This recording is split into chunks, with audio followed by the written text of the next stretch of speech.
आसंताकाली मुंबईरू Bhubaneswar फेरिबे BJD supremo नवीन Patnaik cervical arthritis surgery संपूर्ण सुस्थ होगा पर से ओडिशा फेरुछंती। जुलाई 7 तारिख में मुंबईर कोकिलाबेन धीरूभाई अंबानी हॉस्पिटल रू डिस्चार्ज होते। जून 20 रे नवीन चिकित्सा पाई मुंबई जाइथिले। जून 22 तारिख में नवीन को सर्वाइकल आर्थराइटिस सर्जरी होइतिला। विशिष्ट स्पाइन सर्जन डॉक्टर राजशेखर और तांको टीम ऑपरेशन करथिले। 25 तारिख में से आईसीयू रूम को शिफ्ट होइतिले। एबे किछि दिन नवीन को फिजियोथेरापी हेबो।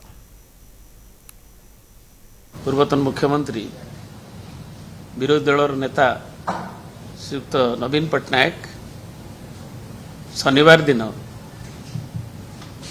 आसी भुवनेश्वर रे पहुंचुछंती। शनिवार मध्याह्न रे भुवनेश्वर रे पहुंचुछंती एवं तांकर आपण माने जानि छिंती 20 तारिख दिन से जाइथिले चिकित्सा पाई। 22 तारिख दिन तांकर सेठी चिकित्सा जो प्रोसेस ताकू करा जाइथला एवं से डॉक्टर परामर्श अनुसार डाक्तरखाना जाइकरी 7 तारिख दिन से भी आनुषंगिक डाक्तरी परामर्श रे जहाँ चिकित्सा आनुषंगिक चिकित्सा से थिले एवं डाक्तर परामर्श अनुसार तांको से 12 तारिख दिन ओडिशा आसी पहुंचुछंती। भुवनेश्वर रे पहुंचुछंती।